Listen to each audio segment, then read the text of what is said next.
ini kulli wa kafa billahi syahida asyhadu an la ilaha illallah wahdahu la syarikalah wa anna muhammadan abduhu wa rasuluh amma ba'du.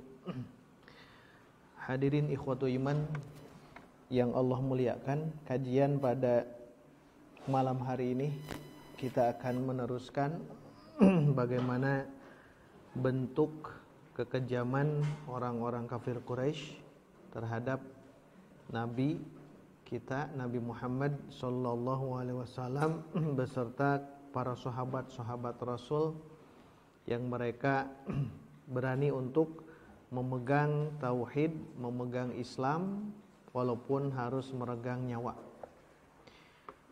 Di pertemuan terakhir kemarin kita pernah membacakan riwayat Imam Ahmad, hadis dalam musnadnya, bahwa Ibnu Mas'ud pernah menjelaskan ada 7 orang yang awal masuk Islam. Yang pertama Rasulullah, yang kedua Abu Bakar, kemudian Ammar, Sumayyah ibunya, Suhaib, Bilal, dan Al-Miqdad. 7 orang. Adapun Rasul itu dijaga oleh Abu Thalib. Abu Bakar pun dihormati oleh kaumnya. Sedangkan sisanya itu mendapatkan penghinaan, mendapatkan juga bagaimana keadaan mereka dalam ketidaknyamanan hidup.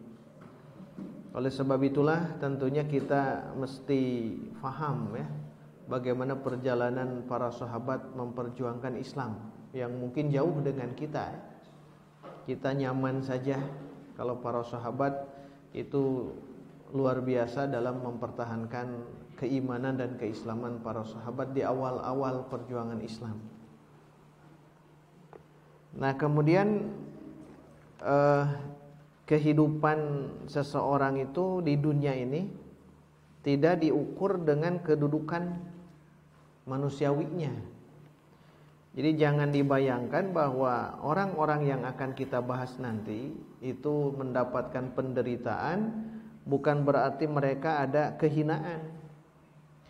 Justru di sini dijelaskan Allah akan memperlihatkan antara orang yang solih, takwa, dengan sesat yang rugi, itu nanti dari kehidupan akhir mereka. Oleh sebab itulah Allah Subhanahu wa taala sesungguhnya mampu ya untuk menjaga Nabi, memelihara para sahabat dari gangguan-gangguan orang-orang musyrik. Tetapi kenapa Allah justru memberikan kehidupan bagi para sahabat bersama Rasulullah berada dalam keadaan yang menurut kita itu kan mengenaskan gitu. Sesuatu yang bagi Allah sesungguhnya bisa dimenangkan dari awal. Makanya ada sorotan Syekh Abdul Zaid Karim dalam fikih sirahnya. Beliau menjelaskan setidaknya ada disorot yang pertama diantaranya akan diangkat derajat orang-orang yang masuk Islam walaupun harus mati. Kemudian akan ditambahkan kebaikan-kebaikannya. Jadi diangkat derajatnya, ditambah kebaikan-kebaikan, dan juga akan dihapus dosa-dosa. Jadi ini dari keadaan kenapa Allah memperjalankan kehidupan para sahabat dengan Nabi itu seperti itu.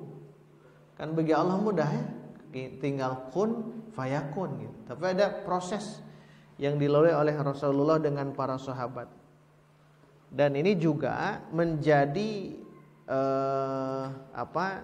contoh bagi orang-orang setelah sahabat, di mana para sahabat betul-betul mengoptimalkan diri dalam hal ini. Jadi sebagai contoh nantinya bagi tabi'in, contoh tabi'ut tabi'in, contoh hatta kita pun jadi contoh ternyata dalam perjuangan dakwah yang memang begitu. Makanya ini harus disorot seperti itu. Artinya dengan adanya ujian-ujian yang dirasakan oleh para sahabat, itu nanti akan menjadi tamyiz, pembeda antara khabith dengan thayyib, antara yang baik dengan yang buruk dengan yang baik itu akan terpisahkan nantinya. Orang-orang kafir yang tidak mau menerima dakwah Rasul itu akan terpisahkan dengan sendirinya. Kemudian juga banyak hal-hal yang menjadi ibrah. Kemarin disinggung sedikit, ini adalah nikmat Allah bagi Anda wahai seorang muslim ketika memproklamirkan tentang syiar-syiar Islam bagi kita gitu hari ini. Karena kita kan memproklamirkan syiar, kita tidak terlalu seperti zaman itu gitu, sampai-sampai berani untuk diintimidasi bahkan dibunuh. Kita akan sorot beberapa sahabat ya. Yang pertama Utsman bin Affan. Jadi Utsman bin Affan itu memang ternyata sama, sebelum masuk Islam itu setelah masuk Islam itu diintimidasi, disiksa. Di sini dalam riwayat Tabaqah Kubra atau Tabaqat Al-Kubra, kitab tentang tabaqah-tabaqah para sahabat, tabi'in dan sebagainya, disebutkan tentang kisah Utsman. Bahwa di sini Utsman bin Affan beliau itu disiksa ya oleh pamannya. Tuh, oleh pamannya sendiri, Al-Hakam bin Abil As. Disiksa oleh Al-Hakam bin Abil As, fayuthikuhu ribaton. Yuthikuhu ribaton berarti diikat. Jadi Utsman itu diikat, berarti kan disiksa sampai berani diikat ke sosok Utsman bin Affan, khalifah ketiga nantinya gitu ya. Nantinya ya. Ini kan masih awal-awal masuk Islam. Sampai pamannya Al-Hakam bin Abil As mengatakan, atarghabu an millati abaika ila dini muhdats. Gitu kata pamannya Al-Hakam. Apakah Anda benci, tidak suka terhadap milah nenek moyang kita untuk menuju ke milah atau agama yang muhdats, sesuatu yang baru? Artinya dia terus diintimidasi. Utsman bin Affan diintimidasi oleh Al-Hakam bin Al-As. Berarti perjuangan Utsman bin Affan itu luar biasa, berat. Utsman bin Affan itu ya. Karena kewibawaan Utsman juga luar biasa. Karena Utsman kan orang yang dermawan. Tetapi ketika awal-awal masuk Islam ya diikat, ya kemungkinan disiksa oleh Al-Hakam bin Abil As. Tapi ternyata ketika ditanya tadi oleh Al-Hakam, Utsman mengatakan, wallahi, demi Allah, la ahulluka abadan hatta tada'a ma anta alaihi min hadzal din. Kata Al-Hakam, demi Allah, aku tidak akan melepaskanmu selamanya sebelum Anda meninggalkan agama ini, atau sebelum Anda berada di atas agama kita, tinggalkan agama yang muhdats, yang baru. Wah, itu kan ancaman. Maka Utsman bin Affan mengatakan, wallahi, demi Allah, la ada'uhu abadan. Tuh. Ini kehebatan Utsman bin Affan walaupun disiksa oleh Al-Hakam bin Abil As. Wallahi, demi Allah, la ada'uhu abadan, aku tidak akan meninggalkan agama Islam ini selamanya. Wala ufarriquhu, aku tidak akan meninggalkannya, memisahkan diri. Falamma ra'al hakamu salabatahu fi dinihi tarakahu. Ketika Al-Hakam bin Abil As melihat kegigihan, ketabahan, kehebatan dari Utsman bin Affan, akhirnya qadarullah ditinggalkan. Begitu kisah yang sederhana ya di sahabat sosok Utsman bin Affan dalam kitab At-Tabaqat Al-Kubra. Yang kedua, Az-Zubair bin Al-Awwam. Banyak sesungguhnya ini ya kisah-kisahnya. Hanya ini ringkas saja. Jadi bagaimana kerasnya orang-orang kafir saat itu terhadap sosok para sahabat. Kalau Nabi nanti ketika meninggal pamannya ya dengan Khadijah. Yang kedua Az-Zubair bin Awwam. Ternyata Az-Zubair bin Al-Awwam pun sama, disiksa juga oleh pamannya lagi. Ammuhu, am itu paman dari bapak ya. Kalau khol paman dari ibu, dari bapaknya, pamannya. Jadi memang betul Nabi Nabi kita diganggu oleh pamannya Abu Lahab. Abu Lahab diganggu. Kemudian tadi Utsman diganggu oleh pamannya Al-Hakam bin Abil As. Termasuk Az-Zubair bin Al-Awwam diganggu oleh pamannya juga. Ini mereka itu yang as-sabiqunal awwalun ya. Abu Bakar ya. Kemudian Ali, Utsman, Az-Zubair bin Awwam, Tolhah itu as-sabiqunal awwalun, bahkan disebut al-mubasysyirina bil jannah. Orang-orang yang disebutkan langsung sebagai para penghuni surga. Nah, Az-Zubair bin Awam juga sama dalam riwayat Al-Hakim ya, dalam kitab Al-Mustadraknya, dalam kitab Ma'rifatus Sahabah, bab kana Amuz Zubair yu'alliquz Zubair fi hasirin, bahwa pamannya Zubair itu menggantungkan Zubair di satu hasir. Hasir itu apa? Samak. Di bulan ku samak sih kan ya, atau kumahnya. Disiksanya begitu. Kalau di sini jelaskan wa yalufuhu fi hasirin. Yalufu kan lafif, dililit. Dililit dengan hasir. Hasir itu kan samak ya. Wa yudakhinu alaihi binar, dan diasap dengan api. Sama kering mungkinnya, dililitkan, kemudian diberikan asap dari api agar keluar dari agama Nabi, agama Islam. Sampai si pamannya itu mengatakan irji' ilal kufri, kembalilah kepada kekufuran. Maka Az-Zubair mengatakan la akfuru abadan, aku tidak akan kufur selamanya. Itu dalam riwayat Al-Hakim atau Abu Nu'aim dalam Al-Hilyah. Jadi Az-Zubair pun sama. Kalau tadi Utsman itu diikat, Az-Zubair itu dililit dengan satu samak atau apa, wa yudakhinuhu alaihi binar, diasap dengan api. Jadi api dinyalakan api, keluar asap ya ke tubuhnya. Tapi ketika itu qadarullah, mereka para sahabat kuat. Nah, jadi pelajaran kita ya. Kenapa mereka itu kuatnya luar biasa gitu. Jadi ada apa di balik ini? Sampai-sampai ini harus jadi ibrah pelajaran hari ini. Jadi kalau kita merasakan kehidupan di alam dunia seolah-olah tidak ada yang menjaga, memelihara kita, hati-hati. Kemungkinan kita belum yakin terhadap Allah Subhanahu wa taala. Sahabat-sahabat ini kan ibadahnya belum maksimal.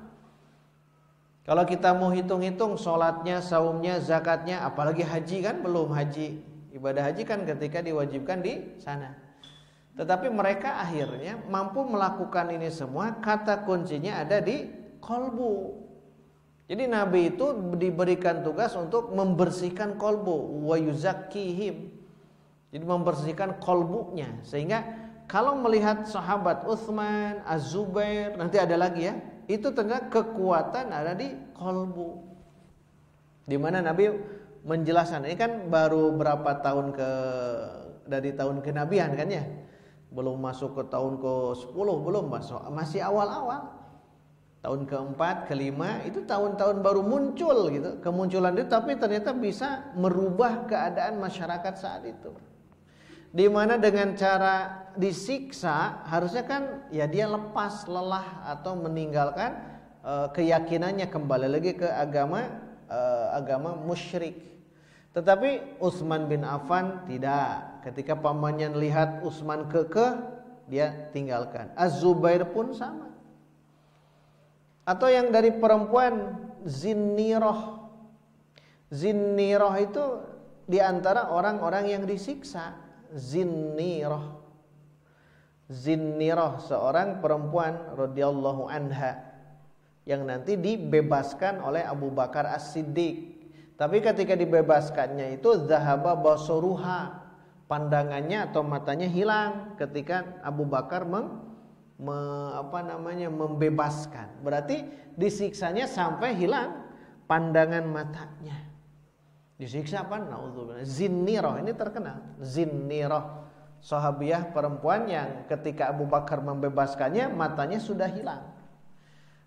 Zahaba basaruha, bisa pandangan atau bisa bola matanya, wallahu a'lam. Tapi yang kita bayangkan kalau seseorang sudah tidak adil, seseorang zolim gitu ya, itu bisa lebih parah gitu. Kemungkinan hilang bola matanya. Zinnirah. Zinnirah sahabiah perempuan itu dibebaskan oleh Abu Bakar tapi matanya sudah hilang. Atau bisa saja pandangannya.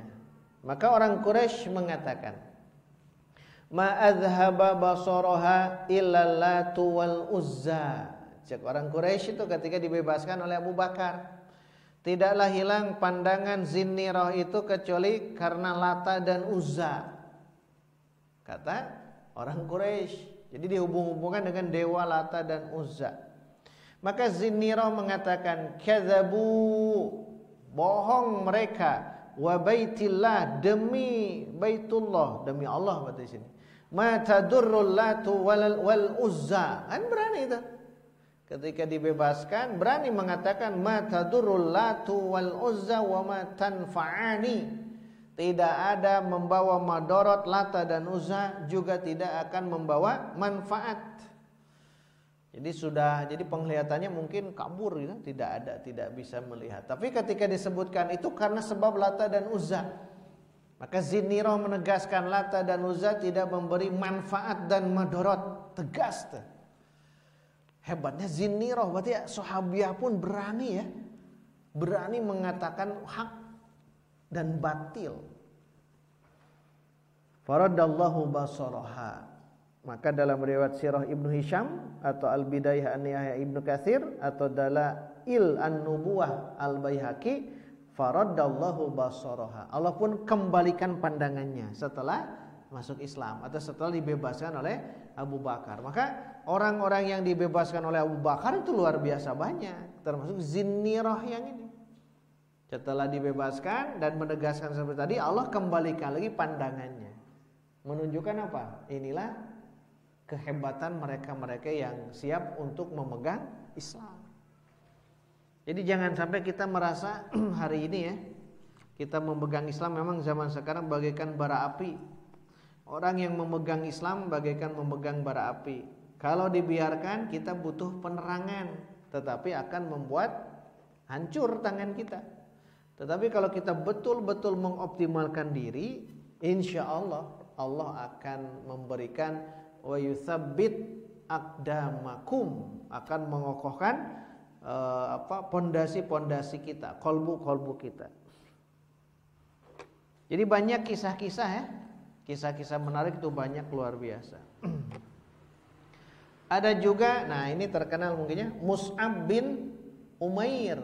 Nah, Mus'ab bin Umair. Kita terkenal, kita tahu bagaimana sosok Mus'ab bin Umair ini.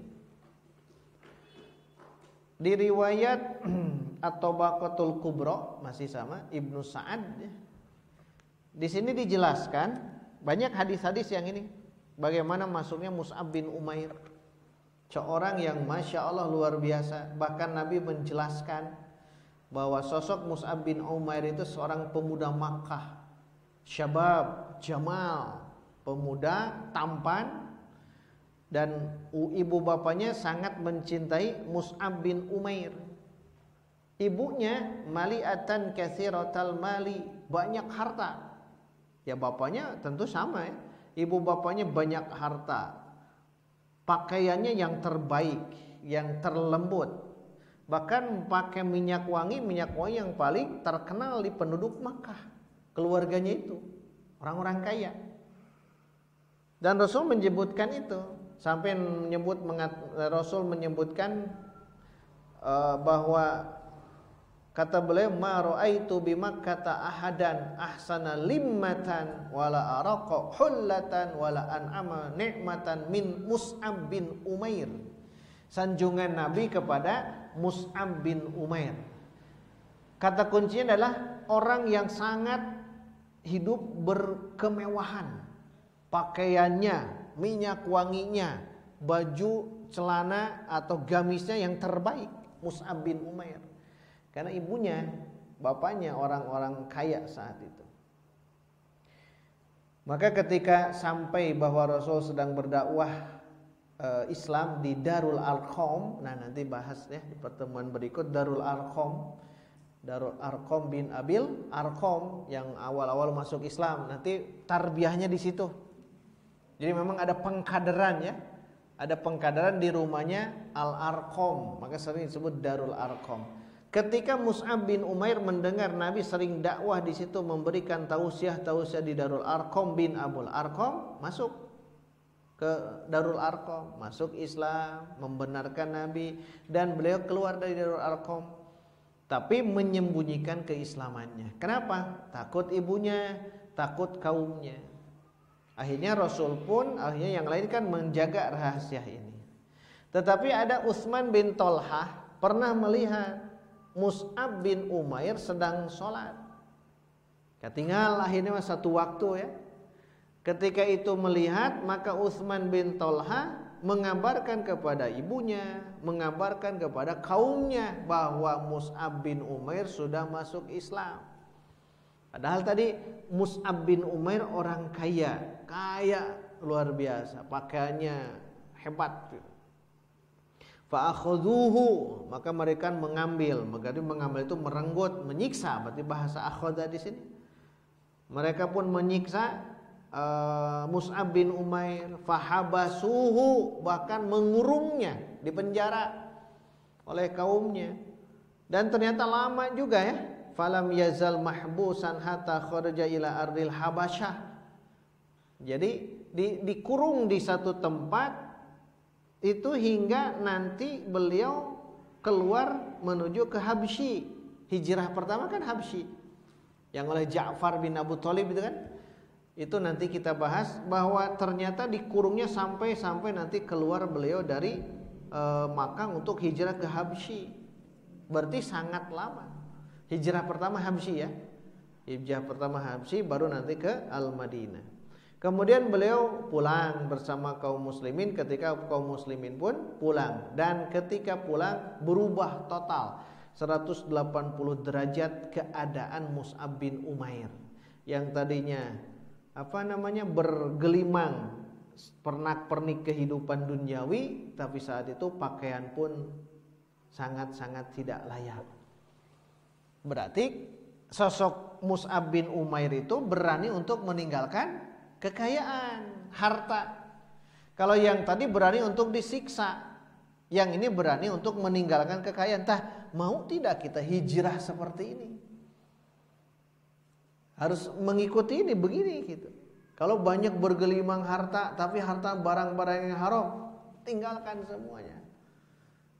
Apalagi kalau bergelimang dengan barang-barang atau ribawi. Dengan ribawi kita banyak harta tapi dari ribawi semuanya, itu tinggalkan. Mus'ab bin Umair bukan tidak mau tentang harta-harta yang dimiliki oleh ibu bapaknya, tapi Mus'ab bin Umair lebih memilih Islam, sampai berani hijrah, pulang lagi dan lain sebagainya. Nanti beliau jadi sosok sahabat yang luar biasa. Artinya ikhwati iman, dalam hal ini harus jadi pelajaran, banyak pelajaran-pelajaran para sahabat. Ini hanya penggalannya. Nanti kalau ingin mendalam lagi, baca lagi literatur yang lain satu demi satu yang tadi disebutkan. Bagaimana Utsman bin Affan, bagaimana Az-Zubair bin Awam, bagaimana Zinnirah, bagaimana Mus'ab bin Umair gitu. Banyak sekali ibrah, pelajaran bagi kita. Kemudian berikutnya seorang perempuan lagi itu yang mereka menyiksa perempuan ini, namanya Nahdiyah, dengan putrinya sekaligus. Ini contohnya banyak inspirasi dan membuat kita bukan terharu ya, membuat kita iri sesungguhnya. Kenapa iri? Karena iri mereka itu kalau meninggal di saat itu syuhada. Kan yang terbaik itu syuhada. Syuhada itu ya sudah, mereka tidak harus dimandikan. Kalau meninggal sudah masukkan ke liang lahat, karena darah-darahnya itu menjadi syahid, saksi. Nahdiyah dengan putrinya dari Bani Abdiddar. dan nanti dibebaskan lagi oleh Abu Bakar As-Siddiq lagi. Ini oleh majikannya nih, Masya Allah ya, sama dijadikan sebagai bulan-bulanan, disiksa. Yang dibayangkan siksanya siksa biasa, keras siksanya itu. Nah, dia dengan putrinya. Kemudian berikutnya Sa'id bin Zaid, terkenal. Kalau Sa'id bin Zaid memang beliau itu pernah disiksa itu oleh Umar bin Al-Khattab sebelum Umar masuk Islam. Diikat Sa'id bin Zaid itu, Sa'id bin Zaid bin Amr bin Nufail, diikat. Inna Umara lamuthikiyya, Umar itu mengikat aku, kata Sa'id bin Jubair. Sa'id bin Zaid Sa'id bin Zaid itu diikat oleh Umar bin Al-Khattab. Maksud muthiki itu robatohu bisababi islamihi wa ihanatan lahu wa ilzaman birruju'anil Islam. Diikat dengan sebab dia masuk Islam dan untuk menghinakan dia, dan juga untuk menegaskan agar melepaskan Islam. Itu disebut diikatnya begitu. Bukan hanya diikat, disiksa dan sebagainya supaya melepaskan keislaman. Dan itu Umar qabla ayyuslima Umar, sebelum Umar masuk Islam. Berarti Sa'id bin Zaid pun pernah disiksa. Ada seorang namanya Jariyah, seorang hamba sahaya, disiksa juga. Disiksa. Umar pernah juga sama, tapi masih dalam keadaan musyrik. Wa yu'adzibuha hatta yamalla. Itu bahasa begitu ya. Wa yu'adzibuha, seorang jariyah ini disiksa hingga yamalla, bosan. Saking tiap saatnya disiksa terus-terusan. Kita ringkas saja ya. Belum nanti Bilal bin Rabah. Ini terkenal. Kalau Bilal bin Rabah terkenal. Di dalam riwayat Ibnu Hisham atau di Zadul Ma'ad Ibnu Qayyim Al-Jauziyah dijelaskan juga bahwa Bilal bin Rabah itu seorang hamba sahaya, nanti dibebaskan oleh Abu Bakar As-Siddiq, bahwa majikannya pernah mengusir keluar, yaitu Umayyah bin Khalaf. Yang ini yang dibunuh kemarin itu di perang Badar. Umayyah bin Khalaf dibunuh oleh Bilal bin Rabah. Kenapa? Dia majikannya. Dia bunuh langsung nanti di perang Badar. Umayyah. Ada Umayyah bin Khalaf, ada Ubay ya. Ubay bin Khalaf. Ini Umayyah. Jadi majikan Bilal bin Rabah itu Umayyah bin Khalaf. La'anahullahu alaih. Semoga Allah melaknat dia. Kenapa? Dia mengeluarkan Bilal di waktu idza hamiyatis syamsu waqtaz zahira, waktu zuhur. Saat-saat matahari sangat panas waktu zuhur, fayatrahuhu ala dhahrihi fi bathai Makkah. Kemudian dilemparkan Bilal, kemudian di atas punggungnya disimpan sesuatu. Summa ya'muru bis-sakhra al-azimah, kemudian diperintahkan untuk menyimpan. Sakhra itu kan batu besar, ditambah azimah besar lagi, batu yang membuat ya tidak bisa apa-apa. Kalau batu kecil kan biasa. Ini mungkin batu yang besar. Fatudu'u ala sadrihi. Masya Allah ya. Maka disimpan, diletakkan batu yang besar di waktu panas itu ala sadrihi, bukan di punggung, di dadanya batu yang besar. Sambil mengatakan la tazalu hakadha hatta tamuta, kata Umayyah, kamu akan selama seperti ini hingga kamu mati, au takfura Muhammad, atau kamu kafir terhadap Muhammad, wa ta'budal Lata wal Uzza, dan Anda ibadah ke Lata dan Uzza. Jadi kata Umayyah bin Khalaf laknatullah alaih seperti itu. Tetapi yang namanya Bilal kan hamba sahaya, tidak punya majikan, tidak punya yang harus minta pertolongan, dia terus-terusan saja bertahan, Pak. Ini sosok Bilal yang sangat terkenal, muadzin ya. Dan Bilal kan lehernya panjang, dan Bilal jadi pemimpinnya muadzin di surga nantinya. Bilal awal-awalnya begini. Makanya betul ada kaidah al jazau ala jinsil amal.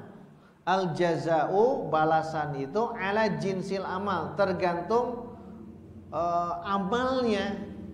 Kalau amalnya terbaik maka akan mendapatkan balasan yang terbaik. Kalau sebaliknya ya sebaliknya. Kalau dia berbuat baik, baik nantinya. Kalau berbuat buruk, buruk balasannya. Al jaza'u ala jinsil amal. Karena ternyata Bilal itu mempertahankan keimanan keislaman walaupun harus seperti ini. Ya ditindih dengan batu yang sangat besar, diarak ke tempat-tempat tertentu, kemudian dicambuk dan sebagainya, sampai dikatakan tadi Anda akan begini selamanya hingga Anda mati, atau Anda mengkufuri Muhammad, atau Anda ibadah kepada Lata dan Uzza. Kan pilihannya begitu. Tetapi wahwa fayaqulu wahwa fi dzalikal bala ahad ahad ahad, terus menyebut ahad. Jadi Masya Allahnya. Maka Syekh Ali At-Tantawi, seorang ulama kontemporer ya, beliau menjelaskan dalam kitab Rijal Minnat Tarikh, kata Syekh Ali At-Tantawi, beliau mengatakan begini, kenapa Bilas begitu kuatnya? Kata beliau, Syekh Ali At-Tantawi yang membuat kitab tafsir kan ya, Al-Wasit gitu, kemudian Bani Israil fil Quran. Ini produktif beliau, ulama Azhar ya. Beliau menjelaskan kemungkinan besar, kata beliau, wa tashghaluhu ladzatul munajah. Munajat kepada Allah lezatnya luar biasa hingga sibuk. Dari apa? An lazzatil azab, dari sengatan siksa itu. Jadi kelezatan munajat kepada Allah menyibukkan dia hingga tidak terasa sengatan siksa-siksa Umayyah bin Khalaf. Maka nyebut ahad-ahad itu begitu. Wa nashwatul amali bil jannah, berarti punya pemikiran surga gitu. Jadi kepikiran surga, tidak terpikirkan dari yang disiksa tadi. An syikwatil alami fid dunya, daripada menanggung beban siksaan di dunia. Jadi siksaan selama di dunia itu terkalahkan dengan hati yang bersih dan keinginan masuk surga. Makanya Bilal kuat.